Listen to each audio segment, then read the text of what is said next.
Right, so this week we are going to be doing cheesecake. I am going to show you how to make a cheesecake to fit this size tin, but I will also supply you with a recipe on Show My Homework for this size tin.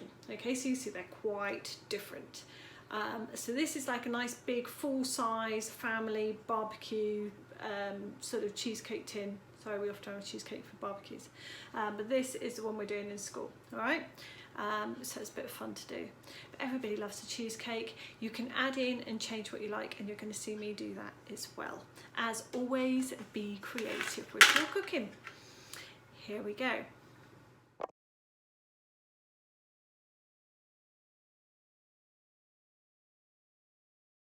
Right, so one of the first things we need to do for our recipe is we need to break down our biscuits, and we need to crunch them down so that they are just biscuit crumbs.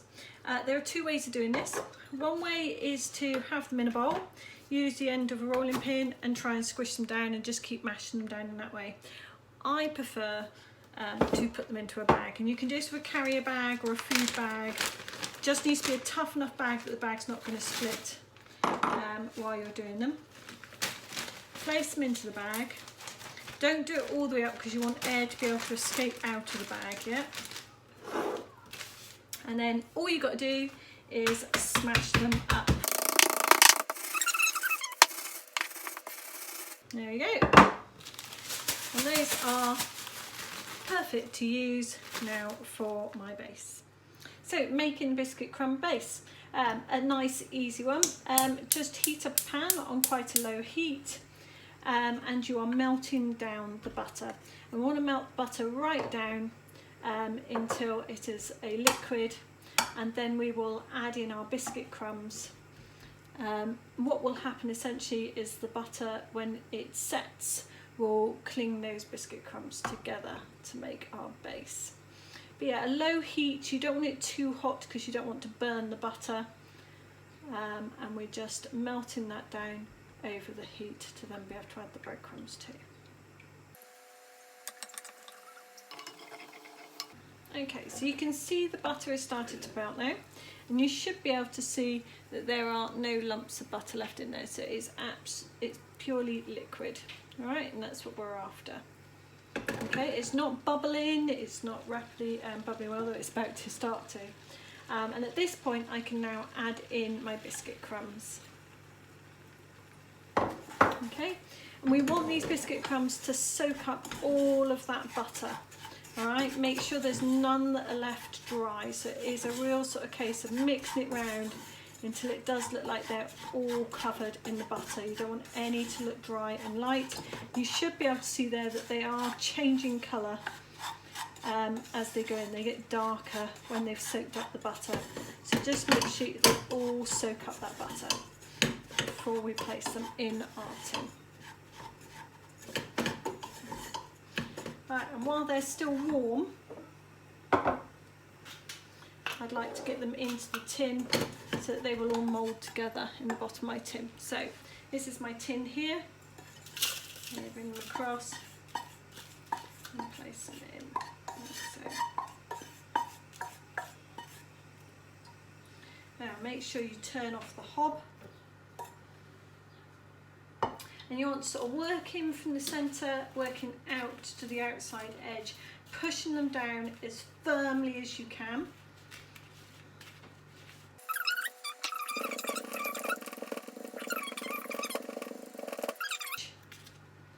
That's fine.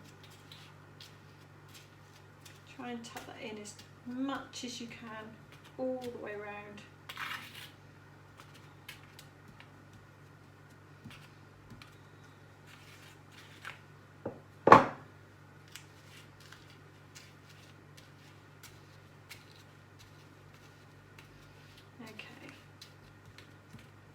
So what I'm going to do with this now is this is going to go into the freezer. It's going to stay in the freezer while I make the top part. What should happen is I'll know it's done when, I don't know if you can just about see there, but can you see how the edge is coming away from the edges? It is slightly, but I can see it's still quite flexible and it's still crumbling slightly. When it comes out of the freezer, and it's not going to be in there for long, and when it comes out of the freezer it should be reasonably solid, so it shouldn't be able to push up that centre and see it crack apart. It should be nice and firm before I put my cheesecake on top. Okay, there we go. Making the topping.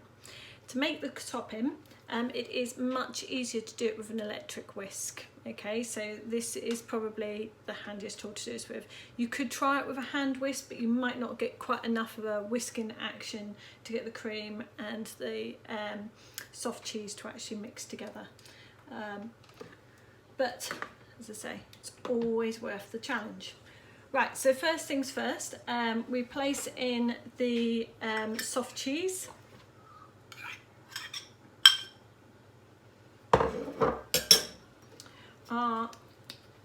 Half a teaspoon of vanilla extract. This essentially will give it that sort of sweetness. And then to really ensure that we've got that sweetness to it, and this will also help it set, we're putting in 50 grams of icing sugar. Okay. So when you go to whisk this one up straight away, the icing sugar is really powdery, so it does sort of go poof, and you do need to be a little bit conscious of that. So try and make sure that your whisks are in, you don't start too heavy, because otherwise you'll lose it to a cloud of icing sugar. So you can see how with this whisk that's really quick and easy. And that's just brought those two together, so they're nice and thick, and you should be able to see that sort of nice shine to it. Now what we're going to do is we're going to add in the cream. Now I've got a small pot of cream, and for this size of cheesecake I just want half of this pot, so it's quite a nice easy way to measure it out. But I can measure it out in my measuring jug. And I want 75 ml of this side of the jug, so it's going to be just underneath the 100.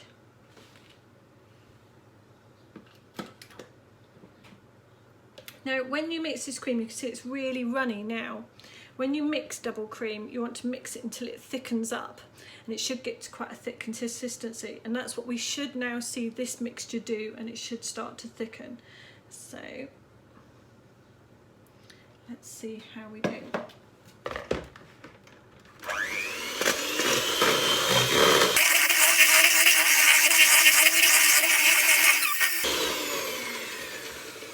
Right, so why did I decide it was ready at that point in time? Well, you can see that essentially, even as I turn it up, it's not dropping out, okay? It's nice and really quite firm as a ingredient. You can see as it's on here as well, even that's quite a firm texture. Another way to test that is as you bring it out, you see it's just sort of coming off in a dot. So we do want it to be quite nice and thick as a creamy texture. All right. If you want it to set quicker, you can add a little bit more icing sugar in, so you can do that as well. But that essentially is now our cheesecake mix, and that will just go on top of our cheese, on top of our biscuit base. But what I'm actually going to do is I'm going to try and add some of my own flavour in, and this is the point at which you do this. You don't want more than 50 grams worth, but you might also want to have a spoon available to taste it and try it. You could mash up your own fruit and put that in. I'm actually going to put some chocolate in, and believe it or not, I'm going to put orange chocolate in. Right, so I have picked out a couple of orange chocolate bars, and I'm going to keep this really simple. All I'm going to do is grate these bars up and then weigh them and put them in. Now, although this bar tells me it's 100 grams, when I grate it up, it might not be quite as effective as 100 grams, so we'll see how we go.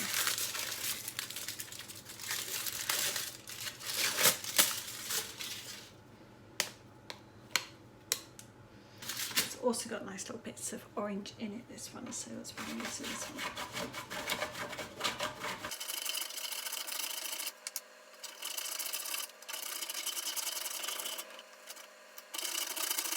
Right, okay, so it takes a lot of patience to grate down a chocolate bar. And all I really want is 50 grams. I'm almost through this chocolate bar now. I'll leave those bits there.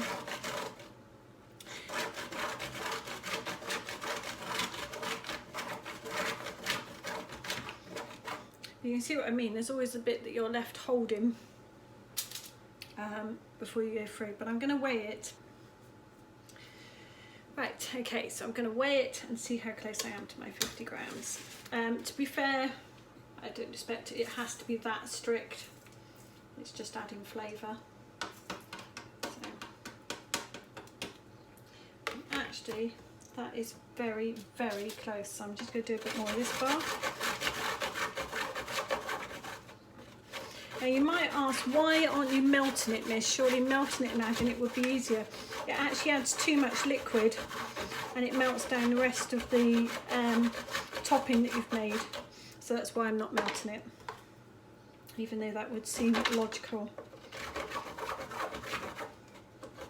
But it's all right, because you can eat all the little bits that break off.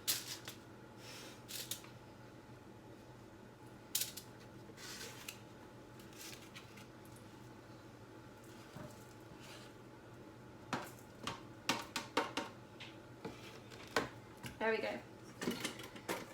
Right. So remove all of this aside. You might ask, why have I bought 2 chocolate bars? Back up, that's why. And an excuse to have extra chocolate. So these are my chocolate shavings. And you can, I don't know if you can see that, but where there's these nice little crackly bits in that one, they've gone in this as well. So I can place those into my mix too. Same again, I need to whisk this in. You must make sure that all of this is really well mixed together. And you could do the same with almost any ingredient with that. And you can see it's all now nicely thoroughly mixed together. Now I've just got to add that on top of my base. Okay, so placing the two together. There's my base, it's come out as I said. Now you can see it's not flexible and it actually wants to come out of this tin base. So I know that that's set well enough for me to put the top on. I put it in the freezer. If you've got time, you can put it in the fridge. It's much better to leave it in the fridge, probably for about an hour. It's been in the freezer for about 20 minutes.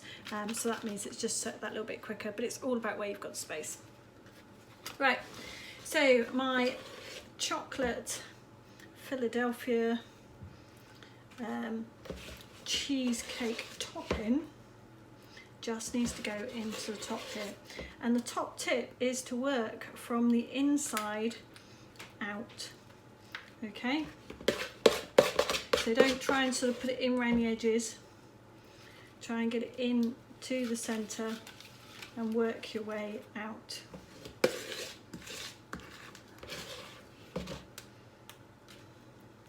And that way you don't end up with it all around the edges as well. Also makes it easier to release when you're going to take it out later. I've made a couple to experiment with this. So I've made one that didn't have any chocolate, grated chocolate in it. So this is what I've shown you how to put the one with the grated chocolate in it. But I've had to experiment to get it to fit into this dish. They said if you just double these ingredients, that will do a good size cheesecake, or you can use the other recipe that I've put onto the website for you guys to use. Now it doesn't look particularly pretty because all those little chocolate bits in it have made it look almost sort of oatmealish. So I am going to try and make it look a little bit prettier, and that was part of the reason for buying 2 chocolate bars. I didn't realise I would have quite as much left as I have got of this one. So I can try just grating this one over the top and see what that looks like.